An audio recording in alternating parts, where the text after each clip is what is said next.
இன்றே டவுன்லோட் செய்து உங்கள் ஃபேவரட் ஷோக்களை என்ஜாய் பண்ணுங்க. நான் எவ்வளவு சொன்னாலும் பேச்ச கேட்க மாட்டேங்கிறாரு. நீ சொன்னா உன்னோட பேச்சை எப்படி கேட்பாரு மீரா?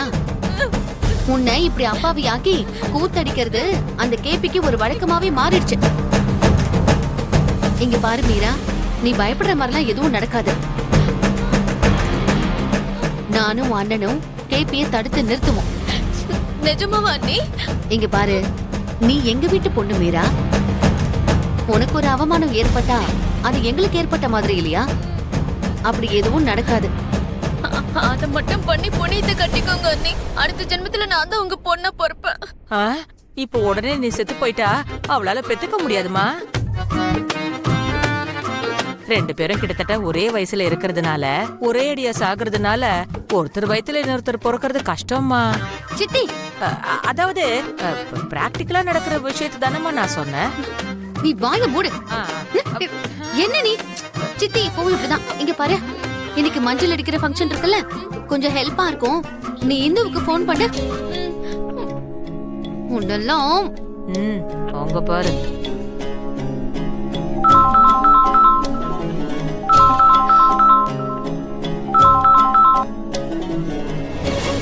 சொல்லுமா. கல்யாண வேலையெல்லாம் ஆரம்பிச்சிருச்சுல்ல, அண்ணி உன்னை இங்க வர சொன்னாங்க. ஆஹா, நான் வரலமா. ஏன் வர முடியாது? நான் அந்த வீட்டுக்கு போலான்னு இருக்கேன். அந்த வீடுனா? ஸ்பீக்கர் ஆன் பண்ணு. பெரியம்மா வீடு. இங்க பாரு பூமி, சின்ன வயசுல இருந்து உன்னுடைய அப்பா என்ன படாத பாடுபடுத்திருக்காரு. அதனாலதான் நேத்து ராத்திரி உங்க அப்பாவை அப்படி படுத்துறதுக்கு லைட்டா ஸ்வீட்டா ஒரு சின்ன முத்த பிளான் பண்ண. ரொம்ப பெரிய பிளான் தான் பண்ணிருக்கீங்க நீங்க. சரி, இங்க பாரு, நீ ரெடியா இரு. நான் அங்க வந்து உன்னை பிக்கப் பண்ணிக்கிறேன்.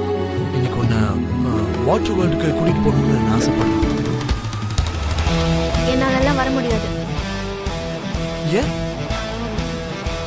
நேத்து ராத்திரி நீங்க பண்ண கூத்த அந்த அபூர்வா பார்த்துட்டா போயிருக்கு. கல்யாணம் முடியிற வரைக்கும் உங்க கூட எங்கேயும் வெளியில போக கூடாதுன்னு கண்டிஷன் போட்டிருக்கா. அவளுக்கு அப்பாவும் சப்போர்ட் பண்ணாரு. எப்படியோ நமக்கு கல்யாணம் ஃபிக்ஸ் ஆயிடுச்சு. கல்யாணம் முடியிற வரைக்கும் நமக்கு நடக்கிறது எல்லாமே ஸ்வீட் மெமரிஸா இருக்கணும். அப்படி இருக்கும்போது வெளியில போக கூடாதுன்னு எப்படி கண்டிஷன் போடலாம்? ஆமா, நம்ம கல்யாணத்தை உங்க வீட்ல நடத்தணும்னு நினைக்கிறாங்களா இல்ல நிறுத்தணும்னு நினைக்கிறாங்களா? அவங்க ஏன் நிறுத்தணும்னு நினைக்க போறாங்க? இது எல்லாத்துக்கும் காரணம் நேத்து ராத்திரி நீங்க பண்ண கூத்து தானே. சரி, அப்படின்னா நீ என் கூட இப்ப வரமாட்டேன்னு தானே சொல்றேன். வர முடியாது. சரி, பாத்துக்கிறேன். என்ன பாத்துக்குவீங்க? வெயிட் பண்ணு, பார்க்க தானே போற. முதல்ல உன் பொண்டாட்டிய கூப்பிட்டது யாரு? உங்களுக்கு கல்யாணம் பண்ணி வச்சது யாரு? நான் இல்லையா? ஆமா, பெருசா கல்யாணம் பண்ணி வச்சீங்க. கல்யாணத்துக்கு முன்னாடி என் மாமனார் மாமியார் கேட்ட வரதட்சணை எல்லாம் குடுக்கறேன்னு சொன்னது மட்டும் இல்லாம நீங்க கேட்டதை விட அதிகமாவே குடுக்கறேன்னு வாக்கு கொடுத்தீங்க. என்னடி, என்ன குரல் உயருது? ஆமா அத்தை, கல்யாணத்துக்கு அப்புறம் நீங்க ஒரு வாட்டி கூட என்ன கண்டுக்கவே இல்ல. வரதட்சணைய பத்தி என் அத்தையும் மாமாவும் பல தடவை கேட்டு பார்த்தோம். நீங்க அவங்கள கண்டுக்கவே இல்ல. அந்த மாதிரி டைம்ல ககன் அண்ணா தான் முன் வந்து வரதட்சணை கொடுத்து என் குடும்ப வாழ்க்கையை காப்பாத்தினாரு. அன்னையில இருந்து என் ககன் அண்ணா வீடு என் பிறந்த வீடா மாறிடுச்சு. ஓ, புரிஞ்சிருச்சுடி. இப்பதான் எல்லாமே புரியுது. பணத்தை பார்த்தா பொணம்பு வாய திறக்குங்கிற மாதிரி அவங்க பணத்தை உங்க மூஞ்சில தூக்கி எரிஞ்சதும் நீங்க அவங்க காலை பிடிக்கிறதுக்கு ரெடி ஆயிட்டீங்களா? நீ என்னடானா பிறந்த வீட்டோட மரியாதையை கெடுக்கலான்னு பாக்குற. கொடுத்த வாக்க காப்பாத்த முடியாத வீட்டுக்கு மரியாதை எல்லாம் வேற இருக்கா?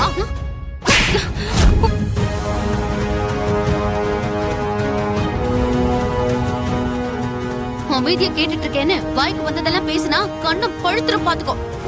மீரா, அபூர்வா எங்க? அவளை கூப்பிடு மீரா. இந்துவை கூட்டிட்டு வரதுக்கு அவங்க மாமியார் வீட்டுக்கு போயிருக்காங்கண்ணா.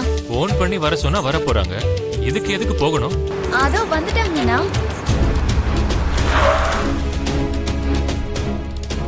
வரதட்சணையை என் அண்ணன் தான் கொடுத்தான், என் கஷ்டத்தை எல்லாம் என் அண்ணன் தான் தீர்த்து வச்சான்னு உங்க வீட்ல சொன்ன கதையெல்லாம் இந்த வீட்லயும் வந்து சொல்லி அந்த ககனை ஹீரோ ஆக்குறதுக்கு முயற்சி பண்ணேன்னு வச்சுக்கோ. உங்க வீட்ல உன் மாமனாருக்கு கொடுத்த வார்னிங் ஞாபகம் இருக்குல்ல? உன் புகுந்த வீட்ல ஒருத்தரும் உயிரோட இருக்க மாட்டாங்க. அப்புறம் நீ இன்னொரு வீட்டுக்கு தான் மருமகளா போகணும். வாய மூடிக்கிட்டு அமைதியா இருந்தா சரி. போய் சிரிச்சுக்கிட்டு ஆகுற வேலைய பாரு. என்கிட்ட சொல்லிட்டு தான் நீ வீட்டுக்கு போகணும். ஏய், சொல்றது புரியுதா? சிரிச்சுக்கிட்டே இருங்க.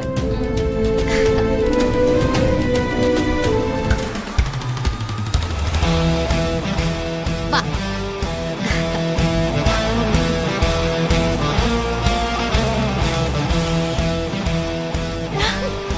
அக்கா நல்லா இருக்கியா பூமி? நல்லா இருக்கேன். நீ என்ன தனியா வந்திருக்க? அண்ணனையும் கூட கூட்டிட்டு வந்திருந்தா நல்லா இருந்திருக்கும்ல. மஞ்சள் அடிக்கிற ஃபங்க்ஷன் ஆச்சு மாமா. நம்ம வீட்டு பொண்ணு இங்க இல்லைன்னா நல்லா இருக்காது இல்லையா? அதான் போய் இந்துவை கூட்டிட்டு வந்தேன். கல்யாணம் முடிகிற வரைக்கும் நீங்க வெளியில போக கூடாதுன்னு சொல்லிருக்கனா இல்லையா? அப்புறம் ஏன் வராம? அதான் மாப்பிள்ளை இங்க எதுக்கு வந்திருக்காருன்னு கேட்டேன். என்னமோப்பா, எனக்கும் தெரியாது. நீங்க சொன்னதை தான் அவர்கிட்டயும் நான் சொன்னேன். Hi sir Chandra. மாமா வருது.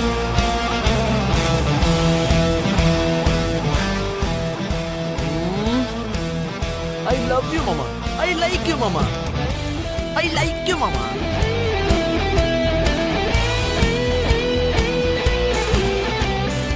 எதுக்கு தம்பி அவ்வளவு லவ் அவ்வளவு லைக்கு? உங்களுக்கு தெரியாத மருதாணி பாட்டி? உங்க மாமாக்கும் உங்களுக்கும் நடுவுல என்ன நடக்குதுன்னு எனக்கு எப்படிப்பா தெரியும்? ஓஹோ, எங்களுக்குள்ள எந்த சண்டையும் நடக்கல மருதாணி பாட்டி. என் மாமாவுக்கு ஏன் மேலேயோ பூமி மேலேயோ இருக்க அந்த பாசத்தை பத்தி சொல்லிக்கிட்டு இருக்கேன்.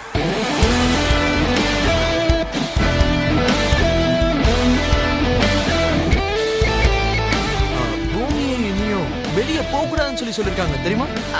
தெரியும் தம்பி. அப்ப அதுக்கு என்ன அர்த்தம் மருதாணி பாட்டி?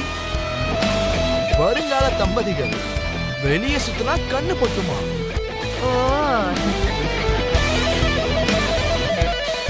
அரண்மனை மாதிரி வீடு இருக்கு, ஏகப்பட்ட ரூம்ஸ் இருக்கு. உங்களுக்கு தேவைப்பட்ட பிரைவசி நம்ம வீட்லயே இருக்கு. வீட்லயே ரெண்டு பேரும் சந்திச்சுக்கோங்க தானே அதுக்கு அர்த்தம்.